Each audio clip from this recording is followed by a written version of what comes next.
They didn't just steal money, they stole history. From billion-dollar diamond vaults to unstoppable train robberies, these criminals weren't thugs, they were masterminds. Men and women who planned every detail with military precision, waited months or years for the perfect moment, and disappeared like ghosts. In the shadows of the underworld, they became legends, masterminds of deception, betrayal, and brilliance. Some called them geniuses, others, monsters. But one thing is certain, every heist they pulled off changed the world of crime forever. This isn't fiction. It's the real story of how the boldest criminals on earth outsmarted governments, banks, and entire security systems. From the tunnels under London to the diamond vaults of Antwerp, and even the digital heists of the modern age, this is where intelligence meets danger. Join us as we uncover the world's most daring heists, the perfect crimes that shook nations, built empires, and revealed how far the human mind can go when tempted by the ultimate score. The idea of the perfect heist didn't appear overnight. It was born out of chaos, poverty, and greed, when ordinary criminals began thinking like strategists. After World War II, economies were fragile, but black markets were thriving. Former soldiers, smugglers, and gangsters realized something.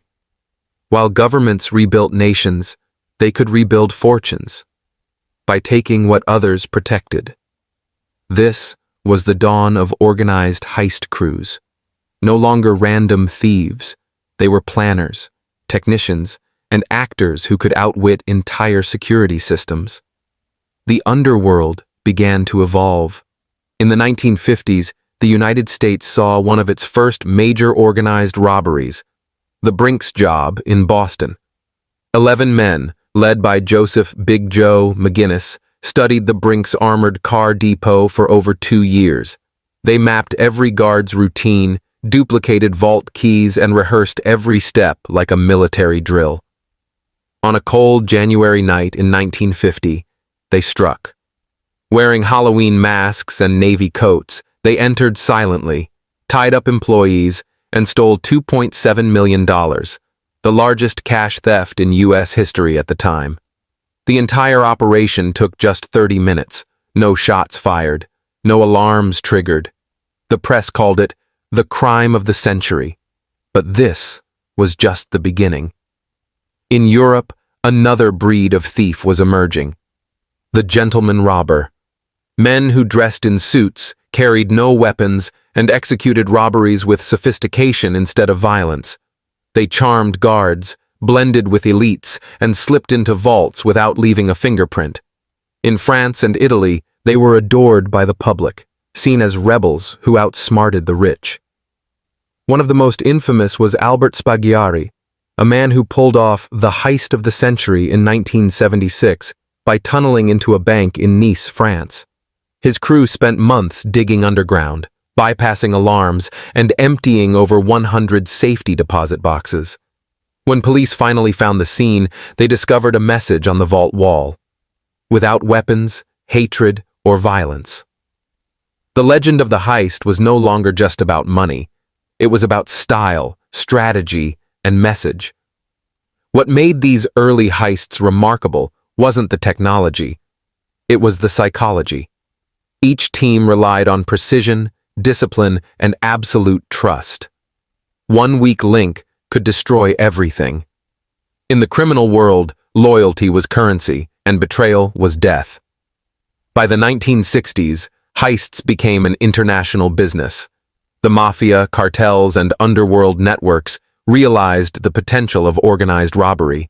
A single successful job could fund entire criminal empires, from arms trafficking to political influence. These weren't random acts of greed anymore. They were operations, structured, rehearsed, and financed like covert missions. The rise of technology in the 1970s and 1980s changed everything. Alarm systems, security cameras, motion detectors, all designed to make theft impossible. Yet with every innovation came a smarter criminal. The same men who once studied blueprints now learned to hack locks, disable sensors, and manipulate insiders. The world had entered a new era of strategic crime. The heist was no longer a crime of chance. It became a science of control. Every second was calculated, every route rehearsed, and every mistake anticipated. The underworld had learned one powerful truth. Brute force could open a door, but intelligence could open any vault. The birth of the modern heist marked the beginning of a criminal evolution, a battle of wits between genius and justice that would only grow more dangerous with time. Antwerp, Belgium, a quiet city with one of the most secure vaults on Earth. Beneath the Diamond Center, protected by 10 layers of advanced security, lay millions of dollars worth of the world's purest diamonds. For most, the vault was untouchable. But for Leonardo Notarbartolo, it was the ultimate challenge. Leonardo wasn't an ordinary thief. He was a professional, a career criminal from Turin, Italy, with a reputation for being calm, charming, and impossibly clever. For over 2 years, he lived a double life as a diamond dealer, blending perfectly among the city's elite traders. He rented an office in the same building, learned the schedules, the routines, the codes, and the weaknesses. Every coffee break, every guard shift, every electrical flicker became part of his study. He wasn't just planning a robbery, he was preparing a masterpiece. His crew was no less brilliant. Each man specialized in a single task: alarm systems, locks, electronics, and surveillance. Together, they called themselves the School of Turin, a group that treated crime like an art form. Their plan was simple in concept but complex in execution. They would infiltrate the Diamond Center vault, bypass every alarm, and walk out without a trace. The vault was a fortress. It had infrared motion detectors, magnetic locks, heat sensors, and even seismic alarms that could detect footsteps. Any normal thief would have seen an impossible wall, but Notarbartolo saw patterns. And patterns could be broken. Over months, they built an exact replica of the vault in Italy, practicing until every move was perfect. They tested tools, light reflections, and even their timing under stress. On February 15, 2003, the night of the heist, the city was calm. Inside the Diamond Center, all seemed normal. Leonardo and his crew moved like ghosts. They had already disabled the external cameras days before. They used aluminum to block infrared sensors, plastic to prevent magnetic contacts from triggering, and a homemade device to override the lock's magnetic pulse. Every step was silent, every breath controlled. When they finally opened the vault, what they saw stunned them. Bags filled with gold, cash, and diamonds beyond imagination. It was over $100 million worth of treasure. The team spent hours emptying safety deposit boxes, carefully avoiding unnecessary mess. They didn't smash or destroy. They selected. They were professionals, and professionals always stayed calm. By morning, they were gone. No alarms had sounded. No one even knew until the next day that one of the greatest heists in human history had just taken place. The Antwerp police were humiliated. The vault had been advertised as unbreakable, protected by the best technology money could buy. Yet a handful of men had outsmarted it completely. For weeks, the world was in awe. Interpol called it the perfect crime. News agencies labeled it the work of criminal geniuses. But perfection never lasts. Leonardo's downfall began with something as small as a plastic bag. A few days after the heist, police found a garbage bag near the crime scene filled with sandwich wrappers, half-eaten food, and torn pieces of jewelry envelopes. A simple DNA test linked it back to Notarbartolo. He was arrested in Italy and sentenced to 10 years in prison, but the diamonds were never found. Most of the crew vanished. The vault was rebuilt, the security tightened, and Antwerp learned a painful lesson. Even the most advanced systems cannot stop a patient mind. The diamond heist of 2003 remains one of the most daring, complex, and intelligent robberies in history. It wasn't fueled by violence or chaos. it was driven by brilliance. For Leonardo Notarbartolo, it wasn't about money. It was about proving that nothing, no matter how secure, is truly untouchable. England, 1963. A warm August night that would go down as one of the most audacious crimes in British history. A Royal Mail train was moving quietly through the countryside, carrying more than 120 mailbags packed with cash from Glasgow to London. It seemed like an ordinary journey, guarded only by a few unarmed staff. But on that night, a crew of 15 men, led by Bruce Reynolds, changed history with what would later be called the Great Train Robbery. The plan was bold, simple, and brilliantly executed. The crew tampered with a railway signal light near Ledburn, switching the green light to red. When the driver stopped, thinking there was a malfunction, the gang ambushed the train. They cut phone lines, took control of the engine, and detached the carriages containing the money. Every man had a job, from lookout to muscle to driver. They had trained for months, studying the train schedule, the terrain, and even rehearsing how fast they could unload the loot. When the heist began, not a single bullet was fired. They overpowered the driver, moved the train a short distance to a pre-chosen bridge, and began transferring the bags into waiting trucks. The atmosphere was tense, but methodical. It took them only 30 minutes to load over £2.6 million, equivalent to more than $60 million today. Not a single alarm went off. The countryside remained silent, unaware that one of the most famous robberies in history was unfolding in the dark.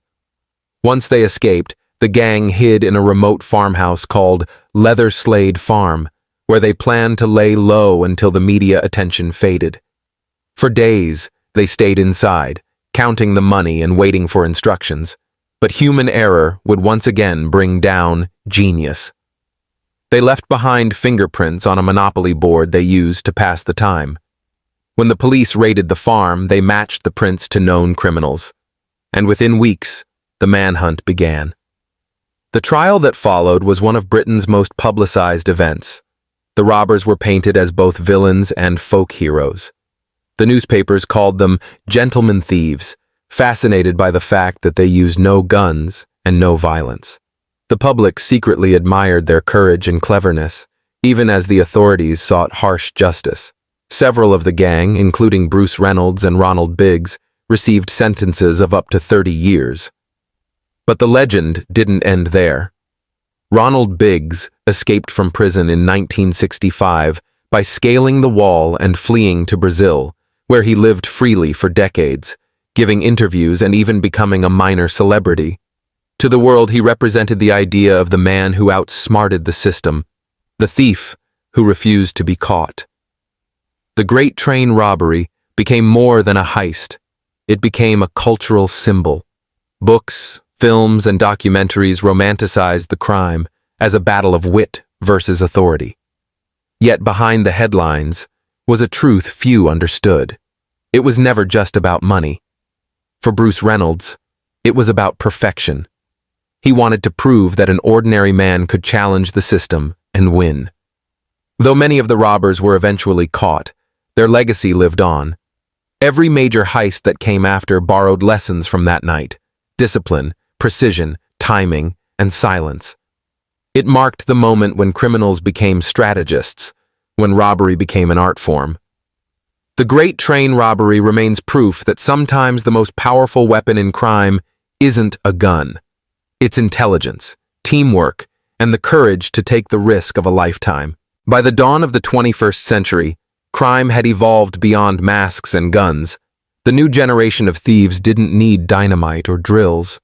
They needed laptops, code, and precision. The battlefield had shifted from banks and trains to cyberspace, where a single keystroke could move millions. But even in this digital age, old-school criminals still found ways to prove that skill and patience could outsmart technology itself. One of the most shocking examples came in 2016, the Bangladesh Central Bank cyber heist. It began with a few harmless emails, but hidden inside was a sophisticated piece of malware. The hackers quietly infiltrated the bank's system for weeks, studying its networks, passwords, and transfer patterns. Then, in a single night, they attempted to move $1 billion through the Federal Reserve Bank of New York. Their digital footprints were nearly invisible. They succeeded in transferring $81 million to accounts in the Philippines before the system detected something was wrong. The world was stunned. There were no masks, no gunfire, no fingerprints, only code and intelligence. Law enforcement realized that crime had entered a new era where the enemy could be sitting halfway across the planet, hidden behind a screen.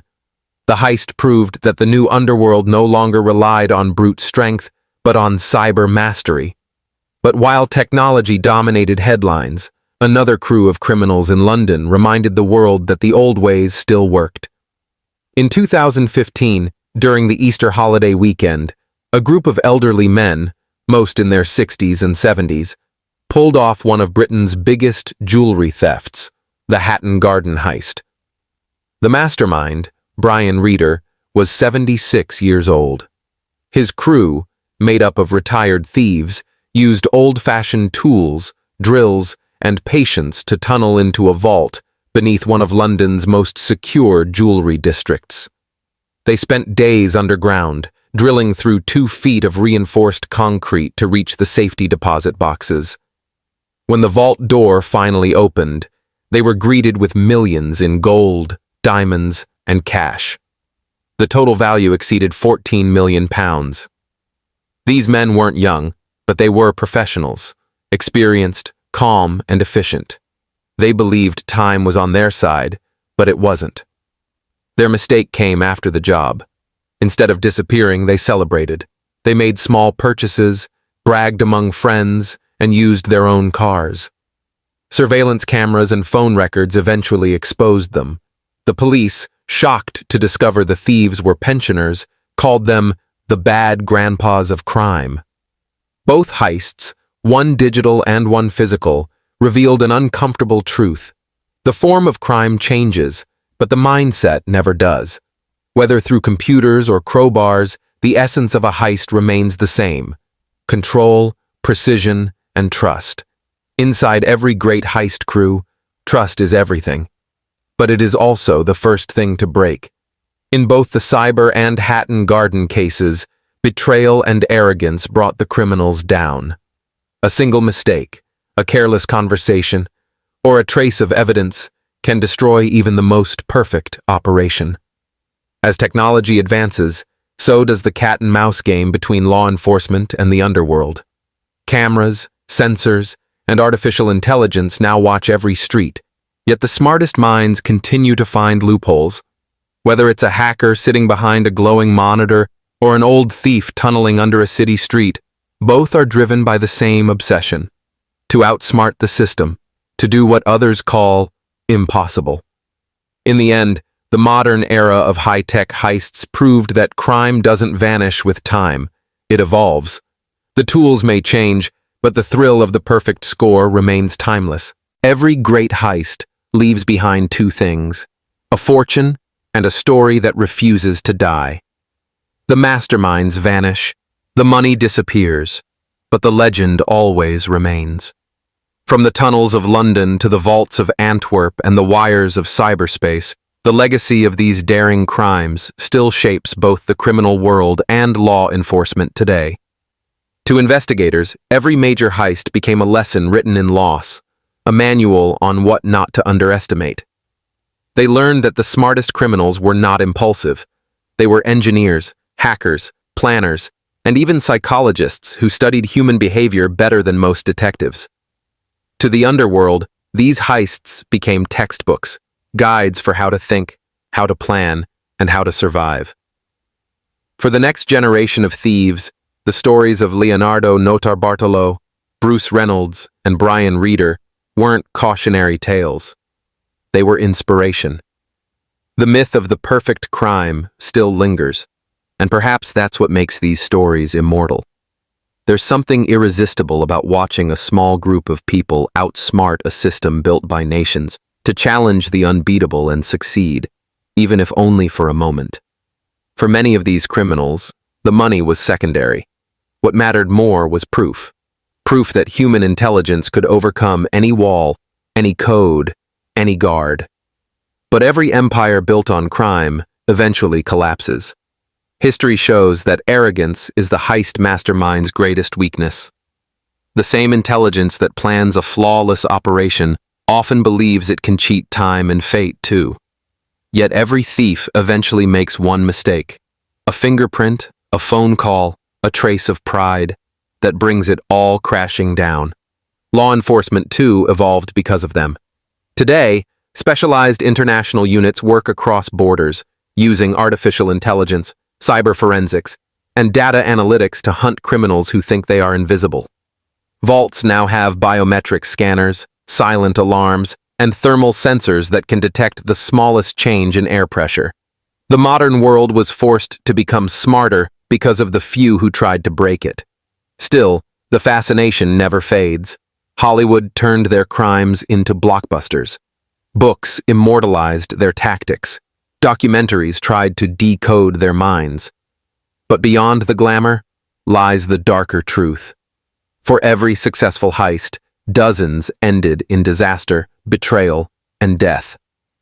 The perfect crime might exist in theory, but in reality, perfection always costs too much. And yet, in the deep corners of the criminal underworld, there are still whispers of new plans, silent geniuses who believe they can finish what their predecessors started. They watch, they learn, and they wait. Technology may close one door, but human creativity always finds another. In the end, the world's most daring heists aren't just about the money stolen. They're about the brilliance, arrogance, and desperation that drive people to risk everything for one impossible dream: the idea of total victory over the system. Time catches everyone. Fortunes fade, prisons fill, and memories erode. But the legend of the perfect heist, the flawless escape, the man who beat the unbreakable vault, that will never die. Because deep down, the world will always be drawn to those who dared to do the impossible, even if it cost them everything.